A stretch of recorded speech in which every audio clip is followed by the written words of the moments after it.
and we're going to start off by doing like a quick recap of the previous week. This is how the format's going to go through the next weeks unless we change it. But we're just going to go through it from the Thursday night game all the way till the Monday night game. And yeah, so the Thursday night game was surprisingly good. It was the New Orleans Saints going up against Atlanta. And I think going into this game, everyone thought Atlanta looked a lot better than the Saints. Would you agree with that? The Aints. The Aints? Yeah, I would. I mean, because the Saints, they lost to the Buccaneers, and they had a few other ugly losses. They got blown out by the Eagles.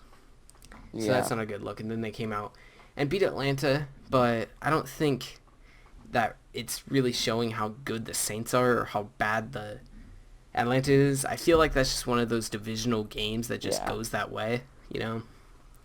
Like the good team has to lose. Yeah, that NFC South division always, it's like the division games, like you can almost never really like say which team's going to win. Yeah, and there's going to be those games in the season that stuff happens to, like last year, Tampa Bay Buccaneers, the 2-14 Tampa Bay Buccaneers. Yeah, beating the Steelers, who went on to be a playoff team. Mm-hmm. So, and they only lost by a hair to the Ravens. But, anyways, yeah, that was. It's just another case of that. That's what I think that is. Then it was Cincinnati versus Buffalo. Now I thought that Buffalo was actually gonna beat the undefeated Bengals. That was just kind of my prediction, just because Buffalo just has that, kind of upset factor. Mm-hmm. You think? Yeah, I thought that I was gonna pick them to win that game too. And Cincinnati, you feel like they're kind of like a fluke undefeated team. It's just I feel like everyone's just waiting for Andy Dalton just to throw 5 interceptions. Exactly. And blow it up, but he hasn't so far. And everyone's on his bandwagon right now. Everyone's like, dude, Andy Dalton, Andy Dalton since day one. Gotta pick him up on my fantasy team. Gotta pick him up on fantasy. We'll be getting to fantasy later on. But then there's Denver versus Cleveland, and I know you watched this one. Yeah. It was a really good game. A surprisingly good game. Yeah, everyone probably went into this thinking Cleveland was just... Josh McCown was just going to melt under Denver's defense, which has proven to be amazing. Yeah, I mean, even he didn't melt by any means under their defense, but their defense still made two interceptions, and I know they got a touchdown. I don't know if they got two, but they made a lot of turnovers. They got a fumble recovery, and their defense pretty much saved them the game there at the end, because the Browns had so many chances to win that game too. It's really sad because I wanted to see the Browns win. Both of them had a lot of chances going into overtime. I remember it was just I remember one of the announcers says, "Who wants to win this game?" Because they were both just giving it away. Yeah, and Josh McCown threw a costly interception at the end of the game, so he did throw a pretty vital interception late in the game. But it just kind of shows you how bad the Buccaneers were last year. Because Josh McCown isn't that bad. No, he's not trash. He was good for the Bears, and he is doing pretty good for Cleveland. I just don't think he worked for some reason. I don't think he worked in, the system. Because it's not like the Buccaneers had a really bad team. I just don't... It must be just one of those things where, some quarterbacks just don't work well with other teams, other players and stuff. I feel like that was it. Yeah, and I feel like having Mike Glennon some of the time and him some of the time really affects it. I think it helped him a lot. When Manziel had that good game and everyone's like, he's the starter for next week, he's the starter. And the coach came out and said, no, Josh McCown is our starter, he's our guy going forward. I feel like that really helped him. His confidence. Because with him and him and what's his face? Long necks, red hair. I already forgot his name. He's the guy that Jameis Winston gives hugs to. I don't know. Mike Glennon. Mike Glennon. I was talking about him 10 seconds ago. I forgot his name. But him switching with Mike Glennon probably hurt quite a bit. But let's get into the next game. This one was a really good one. This was the second overtime game, the one less people were paying attention to, Chicago versus Detroit. And I watched a good majority of this game. I was watching Red Zone, and I eventually switched to this game. I believe it ended after the Cleveland Denver game, so a lot of people saw this, and it was kind of interesting to see these two teams that have been terrible in the red zones put up like 34 points each, and then go Hmm. into overtime, and then Detroit eventually won it. They were risk of going 0-5, I think, or 0-6. Not sure if they've had their bye. I haven't been paying attention really. Who, the Browns? No, What, the what are you talking about? the Detroit Chicago. They went to Oh, OT okay. as well, and Yeah. they were almost gonna be 0-5, 0-6, but they actually won this game against Chicago. Jay Cutler didn't look bad. Jay Cutler is looking a lot better, and it kind of makes you wonder if he was healthy and started against Seattle, how that game would have been, because we know it was like 0-23. But with how bad Seattle has been, you kind of wonder, like, could Jay Cutler have beaten Seattle? Dude, the Seattle defense has been freaking falling apart piece by piece. They're Yeah. losing now, so they don't know how to understand what losing is. Same with their fans. But anyways, uh, next game was Houston versus Jacksonville. Less exciting game. We had two overtime games and then this. And this one was It like Allen Robinson, I think, scored a touchdown. He's on my fantasy team, so that's good.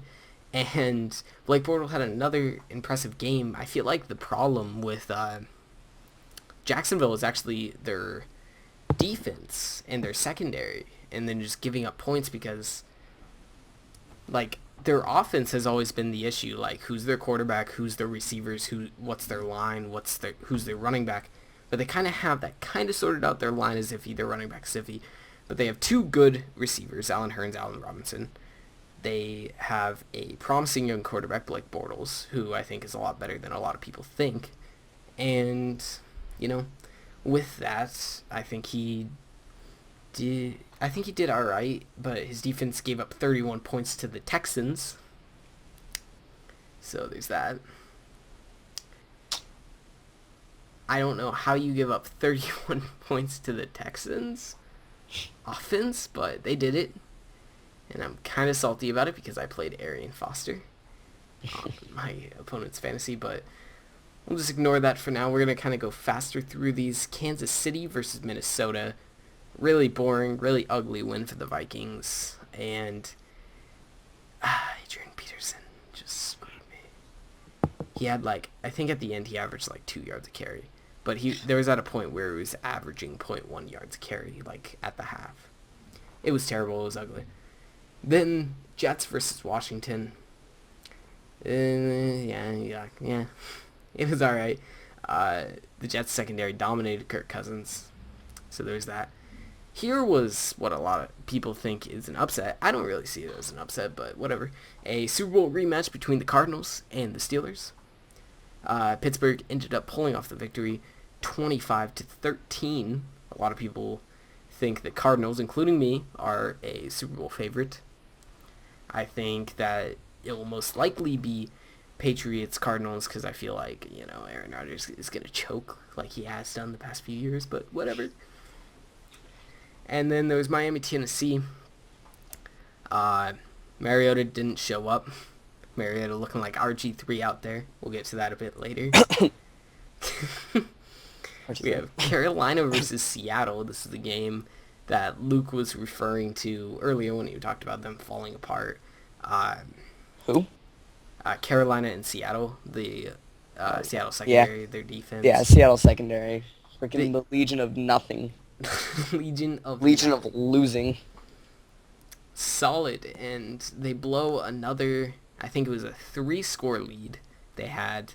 They blew one against Cincinnati, I believe, and then they blew one here against Carolina. And this one was bad because I was watching it, and I have Cam Newton on my fantasy team, and I was like, he was doing terrible. He had 2 interceptions, and then they just came back. It was 3 80-yard drives. They didn't have good possession or anything. Field position, not possession. And they just drove down 3 times from the 20-yard line in 3 80-yard drives. It was pretty spectacular. And Seattle's defense just crumbled. It was... Yep.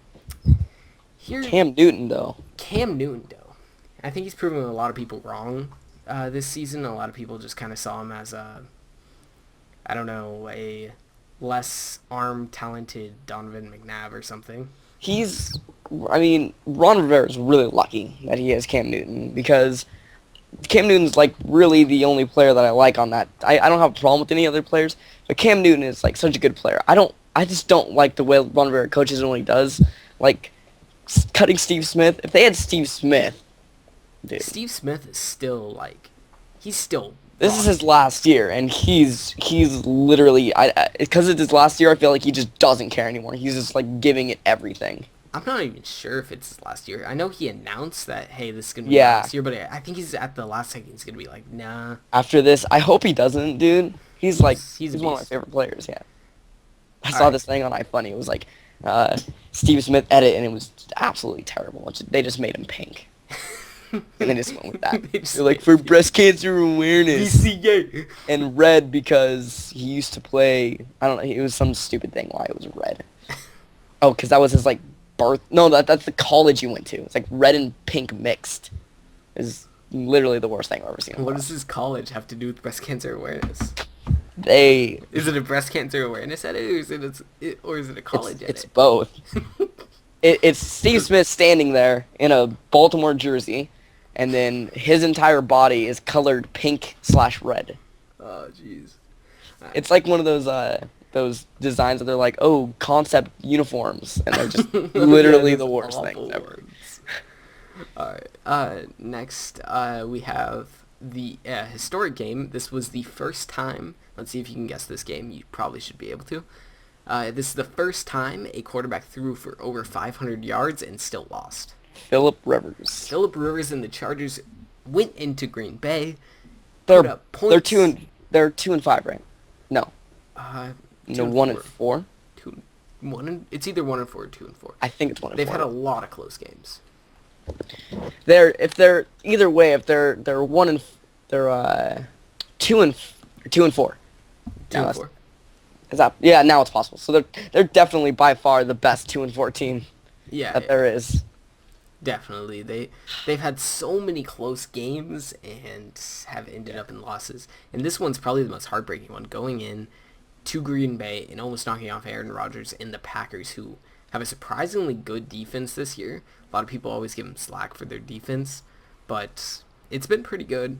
And yeah, they've had all close games except for one, and that was surprisingly actually against the Vikings. And it was 14-31. Besides that, all their other scores are within like 5 or 6 points. Yeah. So, and then Green Bay only ended up winning by 7. So, like, it's pretty crazy to think that. And mad props to the Green Bay defense. They held a guy to, 500 yards, but only held him to 2 touchdowns and 20 points offensively. Like, that's insane to think about. Really good defensive play. It doesn't, like, sound like it by the stats, but they only allowed 20 points. Yeah, 20 points. Like, do you know how many turnovers they got? Not that many. I think they only had 1. I played their defense and got a negative 1 point. So, there's that. Nice. But that is solid. Then we had San Francisco versus Baltimore. This one really didn't matter. Let's be real. No one really cares. But San Francisco ended up winning by 5 points. Anquan Bolden is looking good. I might be dropping him in fantasy. So I don't know how that affects you if you're not in my league.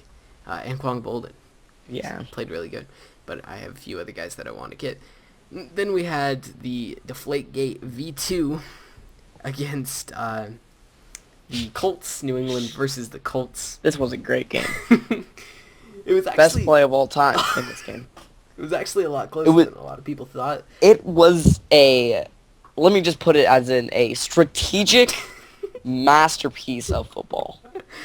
Alright, so he's of course teams will be studying this game. He's of course talking about the fake punt. And let's first go on the record and start this off. The Colts went down there and scored 7-0, and it looked like, hey, they got some fight in them. And then the Patriots scored, and then Tom Brady threw a pick six, but it was his first interception, and it was actually off the hands of Julian Edelman, which doesn't make any sense because Edelman's pretty sure-handed, but he did later have, they figured out that he had a broken finger, I think it was, or something like that, and he tried to catch it with his body, and it just bounced off his pads are like trampoline. and it just bounced off, and the safety took it for a touchdown, and that was his first and only interception of the season so far. And then somewhere in the second half, the coach decided to call a fake punt thing. And basically how it was they lined up like a normal punt, and then they shifted their whole line to the right. Except for two guys, and it was like a corner and a receiver. And the receiver was down like a center, and he had the ball, and the whole special teams unit of the Patriots knew he had the ball and was watching it, and they got four guys over there, and they were all watching the ball, and apparently they weren't supposed to snap it. I don't know, but they ended up snapping it, and they just tackled him for a 2-yard loss. It ended up being an illegal formation because the whole line wasn't on the line of scrimmage. So there's that. And we're later finding out didn't count the 5 Mississippi gate. And we're later finding out that the guy that actually snapped the ball, apparently he didn't even practice that play, is what he's saying. That the guy that was originally supposed to do that play was hurt, so they just kind of took him and said, go take the ball and do something with it. I don't know. Apparently they weren't supposed to snap it. They were just trying to draw him offside and then call a timeout, but the dude snapped it. I don't know what's going on. Anyways, we have, I think, one more game to get to, and that was the Philadelphia Giants game. And before this, everyone kind of picked the Giants to be the favorites to win the NFC East, which is a cluster F of a division. And they ended up losing badly to Philadelphia, and it was such a sloppy game. Just watching the game, both teams just looked so bad. Sam Bradford, I'm not a believer.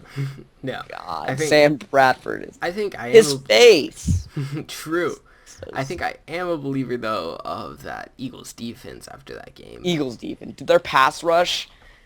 They had a fullback out there. Did you hear that? No. They took their fullback, I think his name's Whitlock, and he pass rushed. And he looked like he was just this small white dude on the defensive line. And he actually got in and pressured the quarterback on the one time he was in there. He spun around a offensive lineman, a huge offensive lineman. This dude's 6 foot 240, which sounds big, but isn't very big compared to offensive linemen. And he just goes in there, spins around the dude, and freaking hits Eli Manning. Oh, no, never mind. I'm getting this all wrong. It was actually a Giants fullback, and he actually hit Sam Bradford, I think. I believe that's how the story goes. His name's Whitlock. You guys can look it up if you want, but yeah. That's how that went. And, yeah, the game was just bad. Their only touchdown was a pass to Odell Beckham, and Odell Beckham, the next coming of Christ, actually got shut down pretty bad in the second half. I think he got no catches in the second half, one target.